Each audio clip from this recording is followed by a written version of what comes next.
Mariing iginiit ni Pangulong Ferdinand Marcos Jr. na hindi gobyerno ang nasa likod ng shooting incident sa Senado. Pagtitiyak pa ng Pangulo, aalamin ng law enforcement agency ang punot dulo ng insidente. Si Jinky Baticados, nakatutok. Kalma lang po, asahan ninyo yung gobyerno po ninyo, hindi gagawin ito.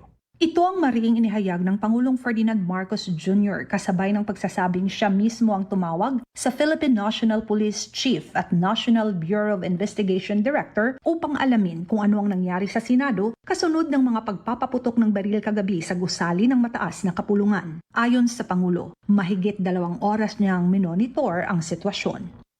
Tapos ang sunod na tawag ko naman ay sa NBI at tinanong ko sa mga NBI at kay Director Matibag, kayo ba ay pumasok sa Senado? Sabi niya, wala kang instruction. Ang sabi sa akin, wala kang instruction, sir. Kaya ba't namin gagawin yun? Yung nakikita po ninyo na naka-uniforme sa news, ang mga naka-uniforme doon, 2 klase. Yung PNP, police, na naka-duty sa Senado. Naandun sila para bantayan ng Senado, para mag-crowd control, para mag-i-secure ang Senado. Bilang naging matagal na senador, niliwanag din ng Pangulo kung bakit naroon ang mga unipormadong Marines sa Senate building. Kagaya kasi umano ng pulis, may detachment ang mga otoridad sa Senado bilang pagbibigay ng seguridad sa lugar.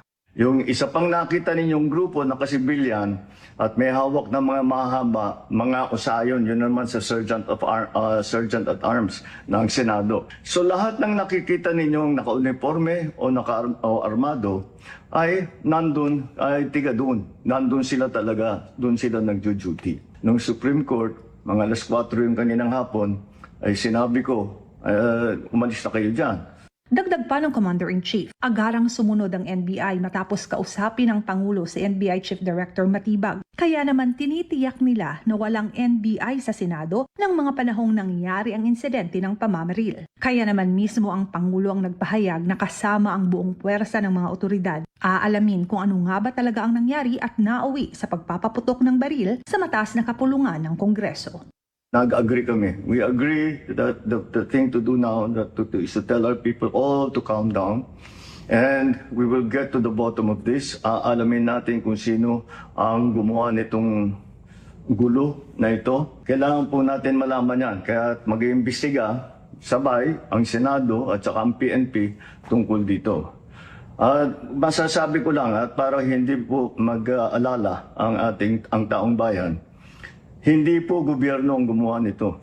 At dahil walang tigalabas na sundalo, militar o NBI na pumasok sa Senado, iniutos ngayon ng Pangulong Marcos Jr. ang pagkuha at pagkolekta ng lahat ng ebidensya upang malaman kung sino ang nasa likod ng nasabing insidente. Jinky Baticados, IBC News.